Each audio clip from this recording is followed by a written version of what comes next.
Jan Beatty's 8th book of poetry, Dragstripping, was published by the University of Pittsburgh in 2024. She's the winner of the Red Hen Nonfiction Award for American Bastard and the Paterson Prize for Jackknife, which is a new and selected work of poetry. Jan has worked as a waitress, an abortion counselor, and in maximum security prisons. And Jan was coming here tonight on an invitation to read with her pal, Denise Duhamel, who, as we've heard and you know, couldn't attend A2P this year. So Jan is also going to, I believe, be reading some of Denise's work.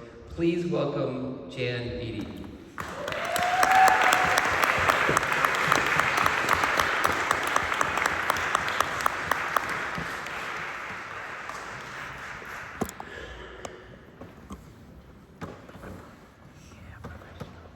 Thank you.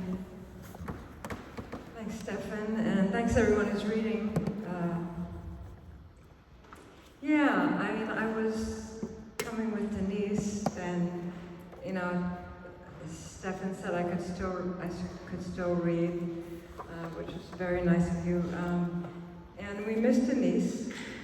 We love Denise, and I want to say that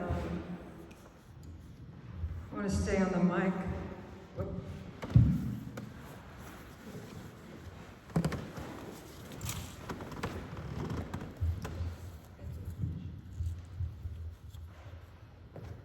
No.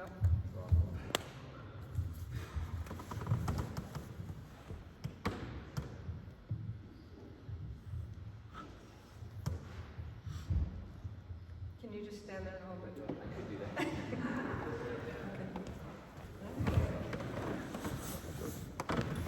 Another attempt. Oh, I see. It's broken.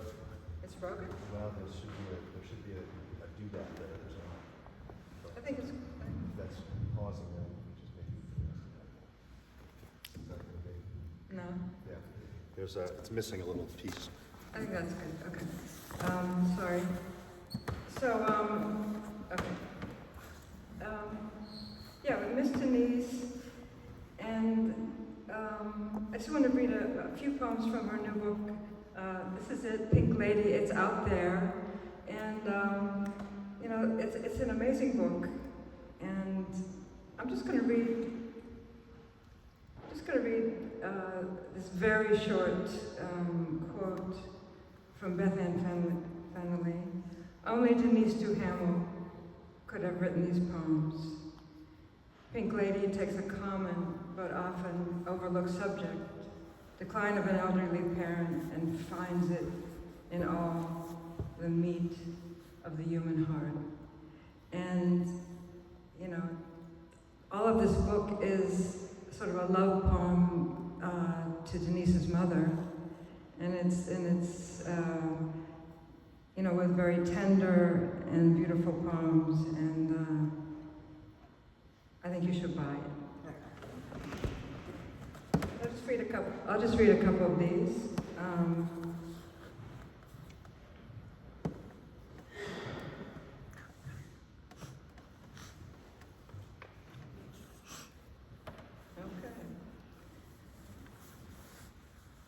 This is called News.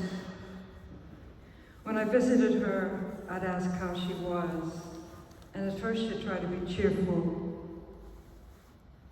a little better, or not too bad. But soon she started answering, lousy, or how do you think? It was then the hospice nurse told me this question was not recommended.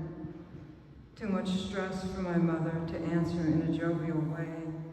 I've always hated this question myself, the reflex, the expectation the one being asked will say, great.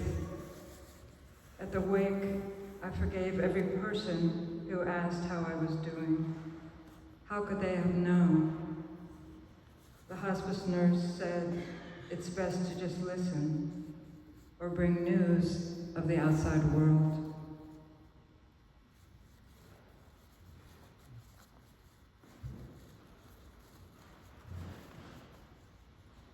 New rules. In the ICU, We can visit her 2 at a time.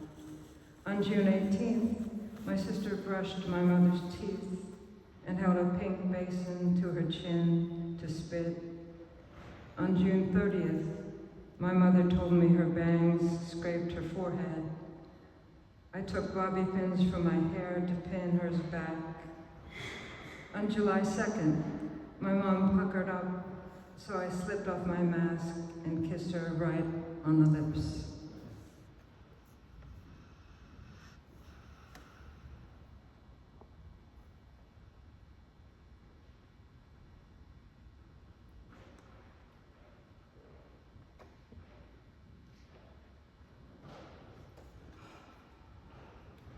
This is called Poem in Which I Banish Sorrow. I'm alive, walking, sun freckling my nose, no worry yet about my annual mole check. I have my mother in my pocket, her face on the prayer card we had printed for her wake. I ate oatmeal with maple syrup for breakfast, so how can the front page news hurt me? I lift my zippered wrist pouch where I keep my keys safe. I strike a Wonder Woman pose, using my bracelets of submission to deflect the terror of the world. I know it's a long fight, this untangling from abuses of power. I am collecting information about at-home abortions. I am writing down everything I know about joy as a guide for future generations. Apples, banana bikes, cubby holes, Dunkin' Donuts, elderberry. Okay. So there are just a few poems.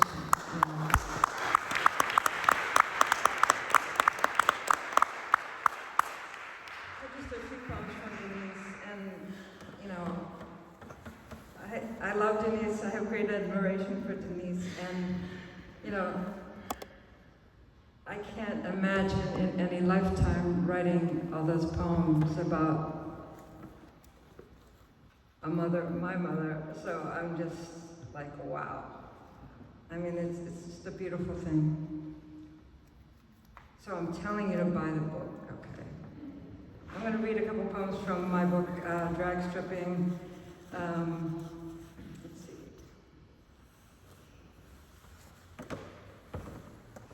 So this poem is for, it's for Campbell McGrath. It's for any of you who have ever been depressed. And I mean, I've never been depressed, but it's a lie. But I've been in therapy for many, many years. And I'll always be in therapy because I need it. And I know Campbell is not depressed, but because we've talked about this, but you know, and I respect that. But for any of you who may have been, this is called Psych Intake with Flames. The tests say I have a high IQ, but I have trouble walking around. There are pins in the air and so much pressure. The nurse says, have there been any changes? I've been getting stoned a lot, I say. I mean, your address, phone, insurance, she says. I ask my shrink if something serious is wrong with me. I think I'm a horrible person. He says, your diagnosis is that you are superhuman. I tell him I drink Pedialyte and like the texture of baby food. I'm freaking out. I can't even talk and eat at the same time. For years I've been wearing men's clothes, even though I don't like men. Eli, cattleman, gentleman shirts, and ropers from King's Saddlery in Wyoming. I think sometimes you just have to say, okay, even if you don't understand. Sometimes let the world of flames speak for itself. Let the radiant life shine. I'm going to end with this poem.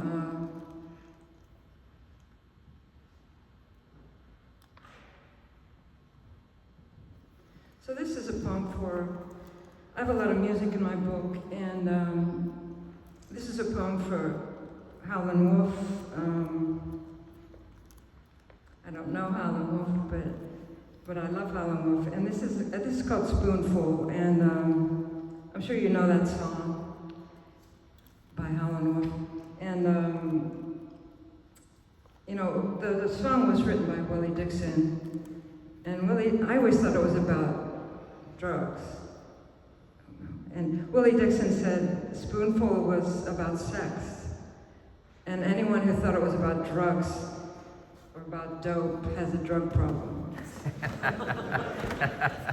Which, you know, I am a recovering addict, so there you go. There's one thing in here. If you've ever seen Howlin' Wolf perform, maybe this song, he used to like enact masturbation when he was singing this, and he would use a wooden spoon to do that. I'm not going to do that. But I know you want me to, but I'm not going to. Okay, Spoonful after Howlin' Wolf. Dear Mr. Wolf, your grinding gravel voice wrecks me down to disappearing, and I know Willie Dixon wrote Spoonful, but you sell it with your whole body growl and massive hands on the filigreed 50s mic in the Memphis clubs where they made you use the back door, your body bigger than the frame. Mr. Wolf, tree of a man, how do you reach down inside, pull up the howling, and you're dangerous, wearing a skinny tie. It could be a spoonful of diamond, it could